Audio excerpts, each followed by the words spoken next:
What's your favorite personal finance rule? Never try to keep up with the Joneses. The Joneses have massive credit card debt and will never be able to retire. This is the shit. Everything else is a consequence of this, like having a realistic budget and sticking to it. This is my rule number 1. I block the Joneses out of my life so their negative energy don't affect me, and I stay on track in my finances. If you find things to buy that you just can't live without, don't buy them right away.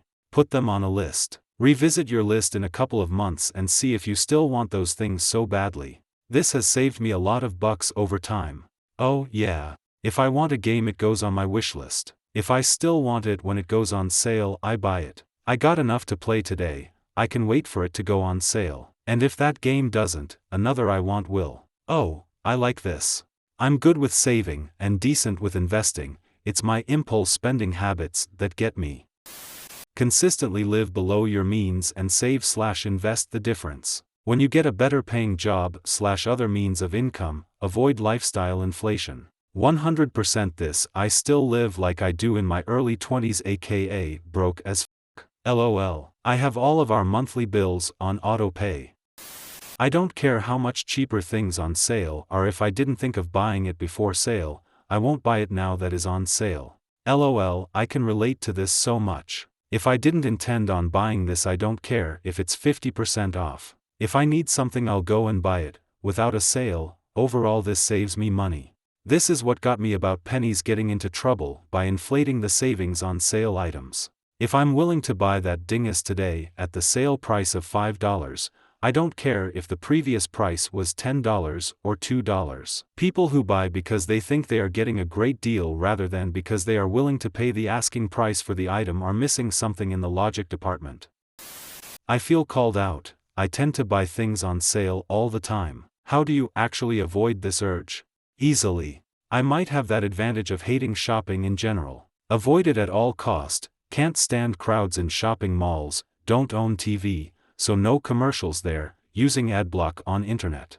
Don't shop online either, don't have credit card. I don't like clutter, cause makes cleaning home longer, collects more dust. I just like to save money for hiking and traveling trips. I rather spend time in nature than at shopping malls, makes me happier, relaxes me, and has great effect on my mental health. The only way to have more money left over is to earn more or spend less. Pay off credit cards every month and get a card with cash back. Don't let those 20% interest rates build up. Cash back? My Capital One card gives you part of your purchase price back for using their card. Every Capital One cashback credit card gives you a percentage back for all qualifying purchases, so you can get rewarded for every dollar you spend. Not an advertisement, just a fact. You are not a consumer. You are a person who can make choices about where to spend money. And shopping is not a hobby to do when you're bored. This would make a damn good motivational poster. Find someone you're truly happy to be with, be honest about finances and expectations, and don't ever get divorced. This will save you about 40% of your life's earnings. There's a smarter move. Don't get married. But seriously, why are divorces so damn expensive? As long as you're a good aunt or uncle, you're gonna want someone to be there at the end of it all. Don't spend money that you haven't made yet, on things you don't need, to impress people you don't know. Also, don't talk about Fight Club. I might have to reevaluate a few of my past expenditures. Pay off credit cards monthly. Live within your budget. Don't lie to yourself and say you will save once you make more. Every single raise or new higher paying job, I take the difference in pay, and put half that right into savings automatically. You can say you'll save later, but you won't. Ouch. Okay, fine. I'm not bending over in a parking lot to pick up any coin smaller than a quarter. I'm the opposite. I pick up every penny, nickel, dime, and any other coin I find while I'm out for a run. Gotta fund the hobby somehow. Never loan money. Always assume it's a gift/won't be paid back. This is a great one. Although, sometimes it still stung when someone I loaned money to would run out and buy the newest iPhone when they had the latest one. I never said anything and she did pay me every dollar. I never kept track, but she paid me back a huge sum of money. I didn't realize I had lent her that much. I put it directly into savings. Never use your debit card. Use your CC instead, get the rewards, then pay it off monthly. My ex-wife was an accountant. All the time we were married and even to this day I had an emergency money account that is only for an emergency. I am lucky enough to be able to put $100 a week into it and I haven't had to touch it for 5 years, until this year when I was laid up from Thanksgiving to Christmas after my appendix burst. It is a lot easier to heal and rest when I knew I was going to be financially okay. When buying something for fun, not necessities, put away the same amount that it cost for saving. Oh, I like this idea. If you can't afford it twice, then you can't afford it once. This is new. Gotta try this one.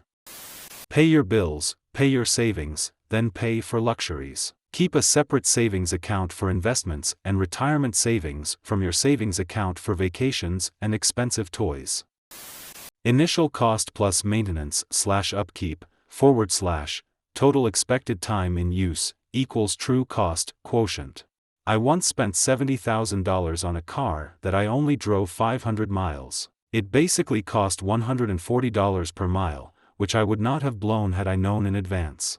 Live and learn, stupid me in my early 20s. I then bought a $5,500 musical instrument that I have put around 5,000 hours onto. $1.1 per hour. We recently bought a $4,000 mattress. That's $1.10 per night for 10 years.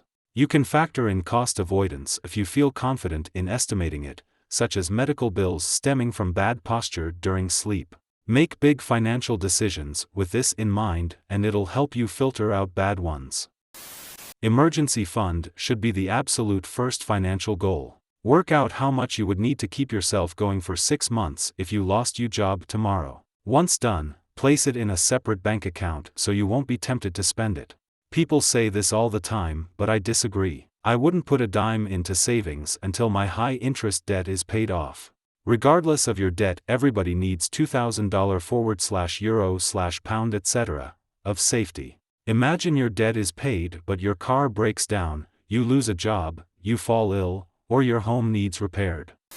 Cook as much as you can at home. That $17 you spend on takeout every day really starts to add up over time.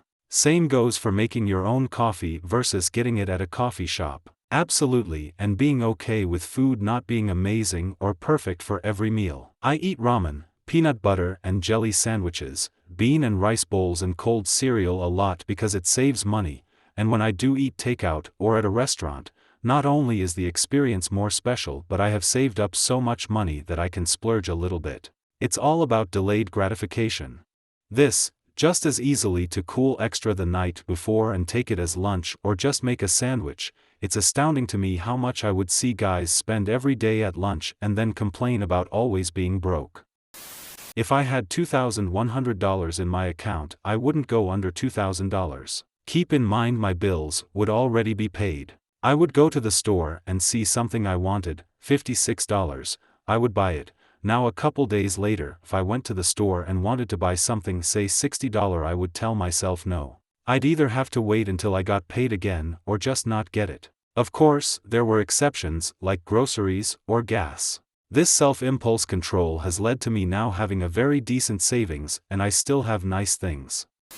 I used to save cash for a rainy day, now I just buy low-cost index funds. Bogle is right, you can't beat the market but you can join it. I have done my own portfolio and made money, but the lower risk consistent output of the index is just better, easier and safer. If I was to give my kid advice on starting to save, it would be to just take 10% of your paycheck and buy either a mutual fund or even just an index fund ETF like VTI. It may go down, but over time it's a fairly safe bet. Don't sell or you lose all your gains in taxes. That's it. Can I ask for a dummy step-by-step to get started? Every time I start to look into it, it sounds so complicated that I get anxiety. It's kind of like signing up for a bank account. There are a lot of brokerage firms. They all have products.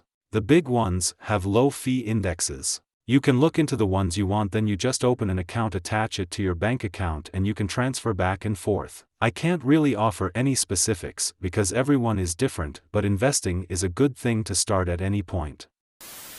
You all will laugh at me, but here goes. I balance all my family spending by hand on green ledger paper. Credits and debits setup, automatic payments, various accounts, monthly bills, and how we manage our spending. Very therapeutic to look at and review each transaction line. Of course, my online banking handles all the bills, but just seeing each swipe come across keeps my spending in check. I too have been thinking of keeping physical records for my bank accounts, so I'm not judging. My new personal financial rule is really considering everything I buy. I was looking for new outfits for work and I found 3 pairs of leggings in my size for under $10 each. I tried looking for shirts because I didn't think I had anything that would fit to go with them. Damn COVID, wait. I couldn't find any regular t-shirts. Only long sleeves or spaghetti straps, neither of which would be appropriate for work. I had the leggings in my cart and I was in line the register. Then I decided against it and ran then back to the rack. I didn't want to gamble on them. Maybe I will find a shirt to go with the leggings. If I want something, I don't impulse buy. I wait a minimum of 2 weeks. Sometimes I literally forget about the thing in the interim. If I still really want it after the allotted wait time, then I start planning for it. If after I save the money for it, I don't want it anymore or have forgotten about it, then okay. If not, then I get the thing guilt-free.